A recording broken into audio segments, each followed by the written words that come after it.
Hello, dear listener, and thank you for tuning in.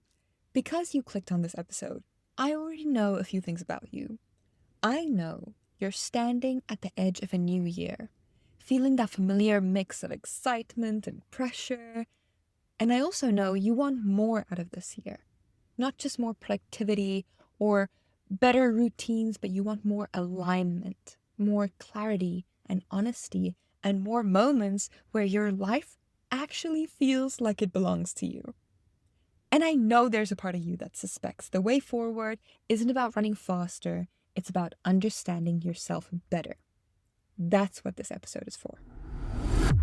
Hello, and welcome back to Lost and Found. I'm your host, Carmen Vit, and this is the podcast where we're figuring things out in real time together. So I'm talking to you from one of my favorite cities in the whole world, and that is Cape Town. I'm visiting some friends, and right now I'm staying with my best friend and her fiance in their beautiful little apartment here in Table Bay. And honestly, wow, just saying that right now made me realize we're proper adults. Like, proper adults. When did that happen? This past weekend, I also visited my university town where I used to study Stellenbosch. And I was walking down the streets that I used to take to class, and I was passing the coffee shops where I crammed for exams. I could still smell the jasmine on certain street corners, and this parade of memories were just everywhere. And it hit me how much I've changed, and how life and adulthood showed up so suddenly for me. And a part of me felt really nostalgic for that girl and that time of my life, but also I felt this overwhelming sense of, wow, if she could see me now, she would be so proud. She wouldn't believe where I ended up and the detours I've taken and the bravery I had to create this chaotic, authentic, beautiful life for myself. She would be proud. Not because everything worked out perfectly, definitely not, but because I kept going and I moved through things that at the time I felt were going to keep me stuck and it felt life altering. And that's really what this episode is about, because it's a new year and I know how this goes. You want to do everything and achieve everything right now. I know, I see you. You want to run a marathon, write a book, get into a healthier relationship, start pottery classes, work out more, meal prep, read more, get the new job, finally get your life together and stop. Just take a breath. Having goals is great. Ambition is beautiful. Wanting more for yourself is not the problem. That's amazing. But here's the truth, baby girl. You had most of those same goals last year and the year before. So why haven't they happened yet? And what makes you think that this year will be any different? I will tell you, though, why this year can be different. Because this time, we're not going to rush forward. We're going to look back first. We're going to do something that's slower and more honest and more effective. We're going to do the root work. That's why I'm here. That's why I recorded this episode. We're going to be asking, what actually happened last year and why? Why did things unfold the way they did? And how do I feel about that? How did that shape me?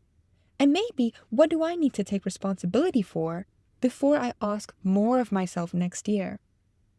Not because I want to blame myself, but because I respect myself and I want to take accountability so that things can change. So reflection matters because you cannot build a new life on unexamined patterns. And you cannot expect different outcomes while avoiding the same conversations with yourself.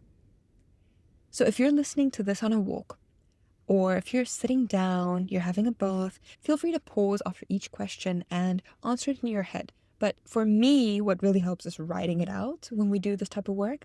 So I like to make a date with myself. I like to go to my favorite cafe, or maybe a quiet bar, or a picnic in the park, and I would make it special and I would make it intentional. This is an investment in yourself and in your year ahead. And it's also fun, right? Also, don't worry about remembering all the reflection prompts. I'll link a downloadable PDF in the description with all these prompts so that you can come back to them whenever you need. Right, let's begin. Number 1, what made you happy this past year? What made you feel most alive? Think about your favorite moments. Not just the highlight reel, but the smaller moments too, the ones that usually go a bit unnoticed. So ask yourself, when did you laugh the hardest? When did time pass quickly because you were so absorbed in the moment? Now, what I'm about to say might not sound very romantic or nice, but in a way, I think happiness is a type of data point because it tells you where your nervous system felt safe and where you felt present and aligned. Then also ask yourself, when you were at your happiest, who was with you in those moments? In what kinds of environments were you? Was it just you, or was it your partner, or a friend, or a parent? Were you at school or at home? Were you traveling? Also important, what did those moments not involve? Or who did those moments not involve? Because sometimes you start to realize that I'm always happy when this certain person isn't around me, or I'm always happy when I'm not at work. Then you need to ask yourself, well, what's happening with my work? Maybe I should choose something else so that I can live a happy life, you know? The point is to figure out the ingredients of your happiest moments.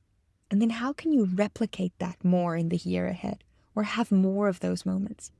Also, I like this question because it refocuses our minds on gratitude for the beautiful things that we already have and not just everything that we want out of the year to come. Because when we realize how bountiful and full and beautiful our lives already are, by focusing on what is good and what makes us grateful, then that makes our present just so much better. And all there really is the present, right? Our whole life is just a series of present moments moving us towards, I don't know, oblivion or heaven or whatever you believe in. But the point is, there is no future, really. There's no past, really. It's just a series of present moments. So what do you have right now that you're grateful for? How can you be happier right now? And then how can that joy bleed into all the right nows that are to come? Okay, number 2. What were you scared of in the past year and how did you deal with it? Fear runs our lives far more than we like to admit. So what scared you this year? Answer that honestly. Was it rejection? Being alone? Being seen? Failing publicly? Or maybe succeeding without anyone noticing and clapping for you? And did you face those fears? Or did you reorganize your life around avoiding them? Also, fears aren't just there to face and to power through. They're also there for us to understand. Because really, our fears are only a way that we subconsciously try and protect ourselves. So there's really no shame here. The real work is the awareness. It's about figuring out where that fear comes from and why it is there. What is it trying to protect you from? But also, what is it costing you? Maybe you're deeply afraid of rejection, so you stay in situations where you're always half chosen or half seen, because being tolerated for you feels safer than risking being turned away completely.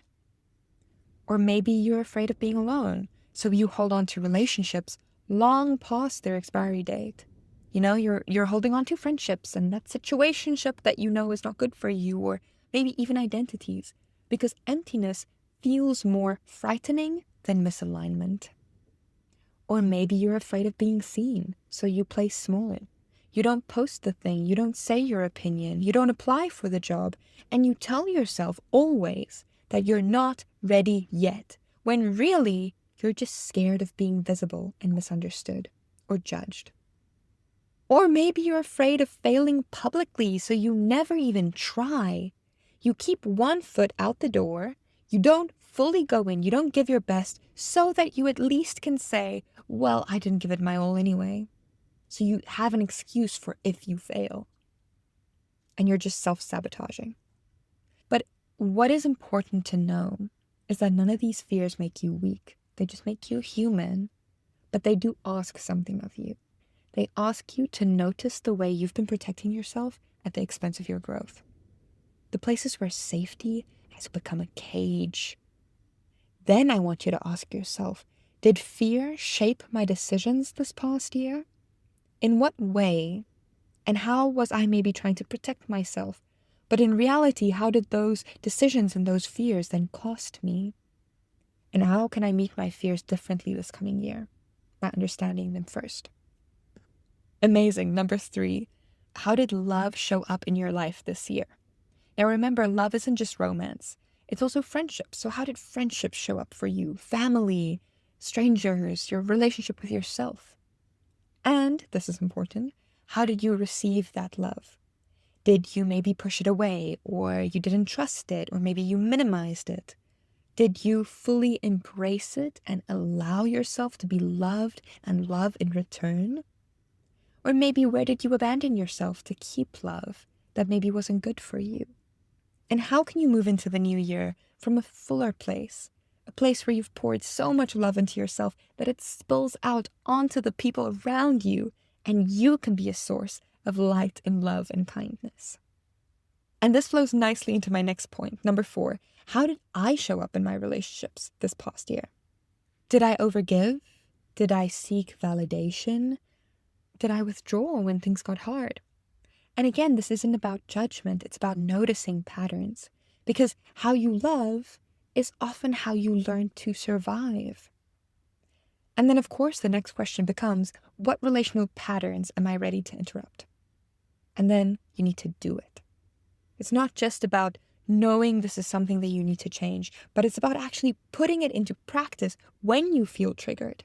When the same things start cropping up again and again, then it's asking you to behave differently. Not just know you need to behave differently, but actually break the pattern.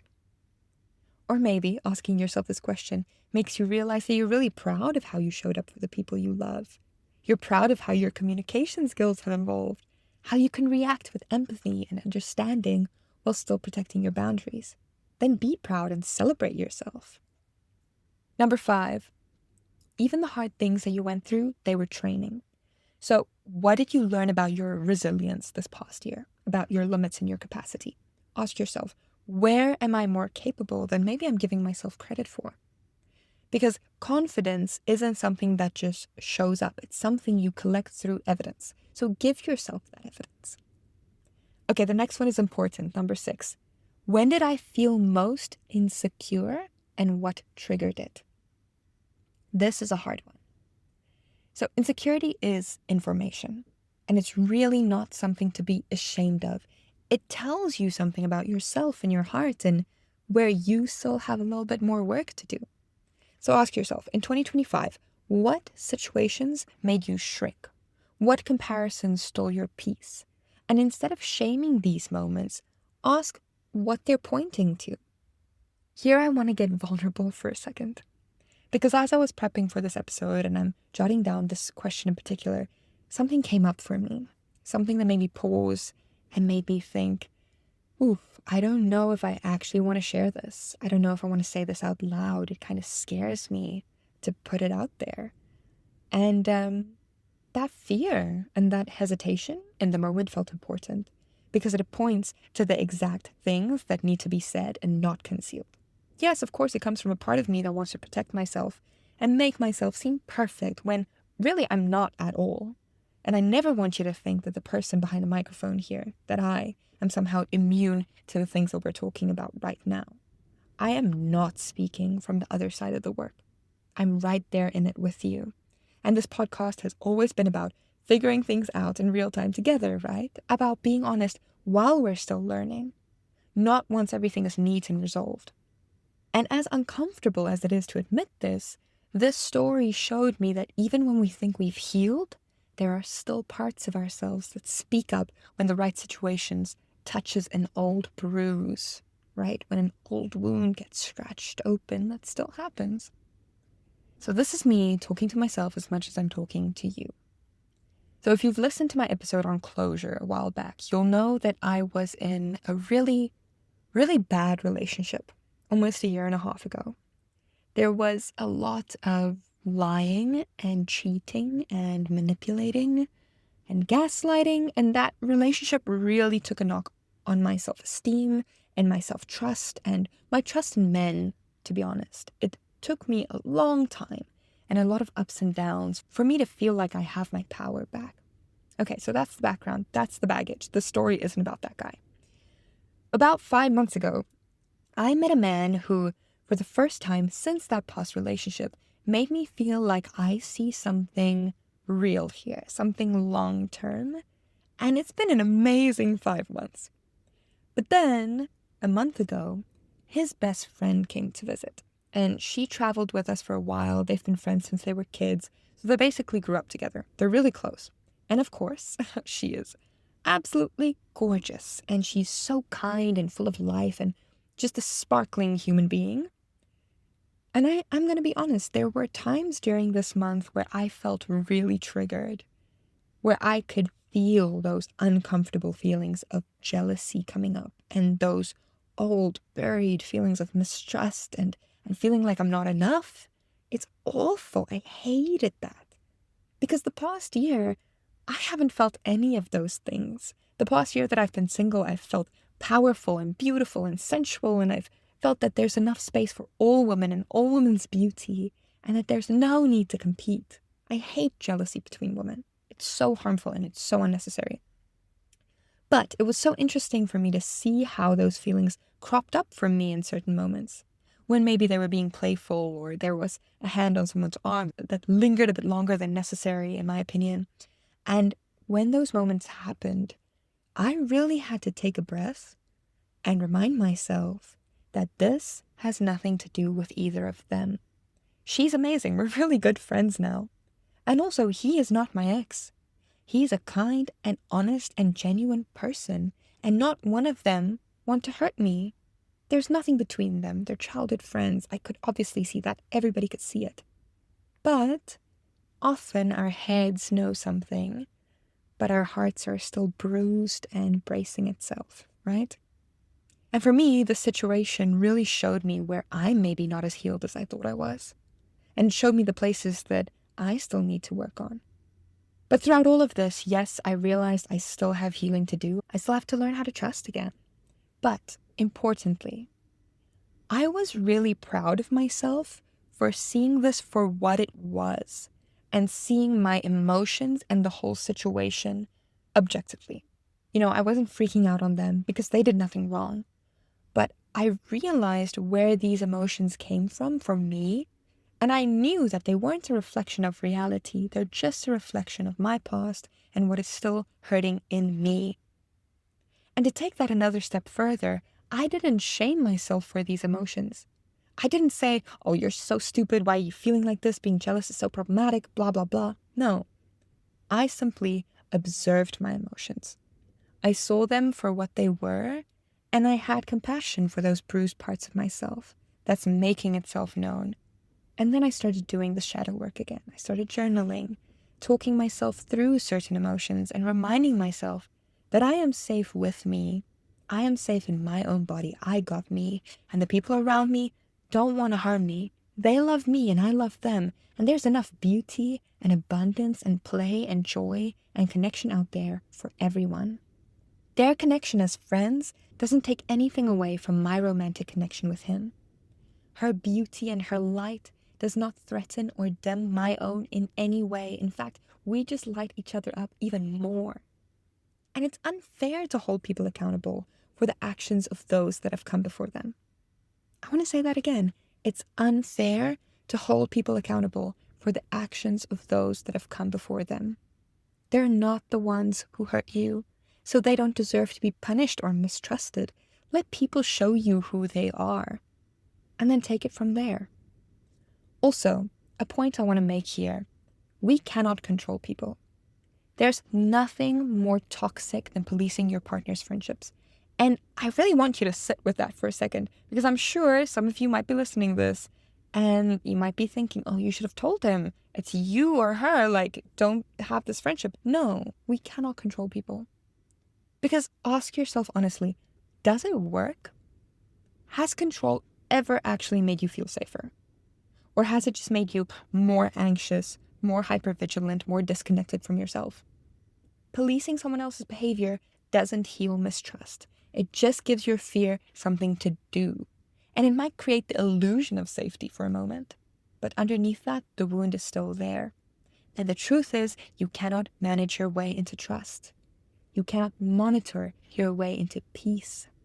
Trust isn't built by shrinking someone else's world. It's built by being rooted in your own. By knowing that if something were to go wrong, you would survive it, that you wouldn't abandon yourself, and that you're capable of setting boundaries and responding and walking away if you need to. And also, wouldn't you rather know who someone truly is when you let them be themselves? Wouldn't you rather allow them the friendships and the freedom? Because if something does happen, at least you know. At least then you're not clinging to an illusion. At least then you're not shrinking yourself to keep something that was never secure to begin with. Because if someone betrays you, or disrespects you, or crosses a line, that doesn't mean you weren't enough. It means they weren't meant for you. And control? That just breeds resentment. If you tell your partner who they can and cannot be friends with, what you're really doing is you're creating a power imbalance instead of trust. And you're asking them to comply instead of choosing you freely. And sooner or later, that kind of control doesn't create safety. It just creates distance and secrecy and resentment. People don't feel closer. When they're policed, they feel smaller. And when people feel small, honesty is usually the first thing to go. Now, also importantly, this doesn't mean bottling up your emotions, not at all. I do want you to talk about how you feel. You should name it when something makes you uncomfortable, because your emotions matter. But the real work is learning to ask yourself, is this discomfort pointing to a boundary that I need to set? Or is it showing me an old wound that's asking to be tended to? Because those are two very different things. One is about behavior that needs to be changed, and the other one is about healing that needs to happen. And learning to tell the difference without shaming yourself is one of the most powerful forms of emotional maturity that there is. Whew. Okay. Thank you for listening to that one and for holding space for me to share that vulnerable story with you. Now, let's move back into the light. Number 7, I want you to ask yourself, what were my biggest wins in 2025? But with this one, go deeper than measurable goals. Yes, celebrate the promotions and the milestones, of course. Big things, yes, celebrate them.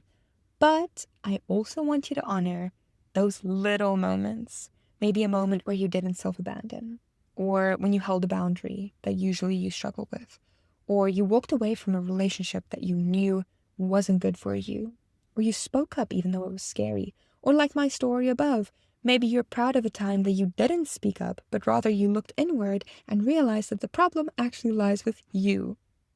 That's real growth. So this question is all about celebrating yourself. Maybe even buy yourself a small gift, some flowers, or light a candle, or write yourself a note of congratulations, something to remember and celebrate your wins from the year before. I read this beautiful quote the other day, and it says, "Sometimes we become everything we've ever dreamt of when we were little without even noticing." Well, I'm asking you to notice and realize how much you've already accomplished. Okay, number 8. What were the biggest lessons this year taught me? Now you might notice that your answers to these questions start overlapping, and that's completely okay. But I still think it's important to give each of these questions its own time and consideration. So when it comes to lessons, do know that some lessons arrive wrapped as disappointments. But then the important thing is to see what didn't work out and why might that be a gift in hindsight. Because when you're in the thick of it, it's so easy to feel like stuff just isn't going right and it's awful and nothing is going according to plan. But now it's a new year and you have the luxury of looking back on everything that happened, and now you can realize, because you have a distance from it, that maybe some of these failures forced you onto a path that led to really beautiful things. Life doesn't punish, it redirects. So give yourself the space to look back and to realize where you were redirected to beautiful things. Okay, number 9, which relationships blossomed and which ones fell away? Because some relationships are seasonal. So ask yourself who grew with you this year and who couldn't. And then it's okay to grieve what ended, even if the end was necessary, because unprocessed grief leaks into other areas of life. But then, from that, also ask yourself, what relationships are you still holding on to? And where is it maybe time to let go? Where is it maybe time to invest more? And what kind of connection do you want to build next? What do you want your relationships to look like, to feel like in the next year? And then number 10, to close it all out, what do you want to carry into 2026? And what do you want to leave behind? This one is the one that's bringing everything together. Because reflection isn't just about analyzing the past, right? It's about choosing what you're taking with you. I want you to picture yourself standing at the threshold of a new year, and you have 2 suitcases. In the first one, it's the things that served you, the habits that kept you steady, the people who really showed up for you, the parts of you that grew stronger, and the moments where you handled something differently and better than you would have a year ago. That's in the one suitcase. In the second suitcase, you have the coping mechanisms that kept you stuck. The stories you kept repeating about yourself that weren't serving you.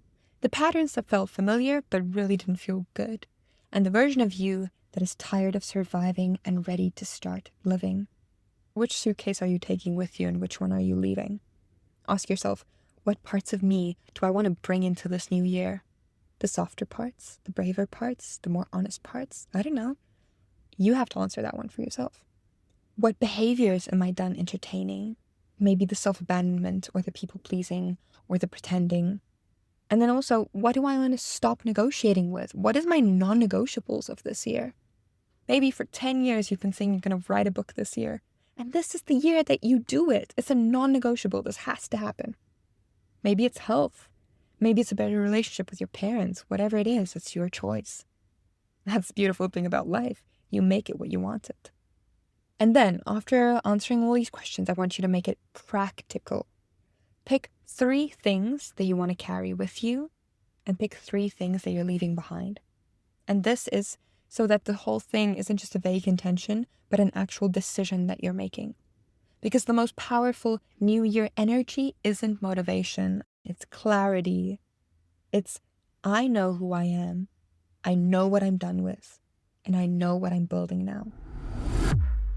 Okay, honey bunny, thank you for spending this time with me. I really hope this episode helped you slow down for a moment, helped you feel a little more connected to yourself, and maybe it gave you the permission to look back with honesty instead of judgment, and to step forward with intention instead of pressure. If this episode resonated with you and it meant something to you, I would really love for you to share it. Send it to a friend who maybe needs to hear it, or post it on your stories and tag me, or share it with someone you've had these late night conversations with. You know, these ones that we've been having about growth and change and what are we actually doing with our lives. You know the person. I know you're thinking about them. And if you feel called to, please leave a rating and a review. It might feel like a small thing, but it really helps this little corner of the internet find the people who need it most. And if you enjoyed this kind of self-reflection, we're going to be doing a lot more of this on my Thailand wellness retreat this June. Think slow mornings, journaling, movement, deep conversations, space to think and feel and reconnect with ourselves, away from the noise of everyday life. So I'll link the details to that in the show notes. And then I want to leave you with one thought. A better 2026 doesn't start with doing more. It starts with understanding more. Looking back isn't regression, it's integration. And the more integrated you are, the less force it takes to move forward. So take your time with this, answering these questions. And do know that you're not behind. You're just in the becoming, in the delicious, juicy part of life. And that's exactly where you're meant to be. Okay, I'll see you next Thursday. Don't forget to get a little bit lost this week. That's where the magic finds you. Until next time.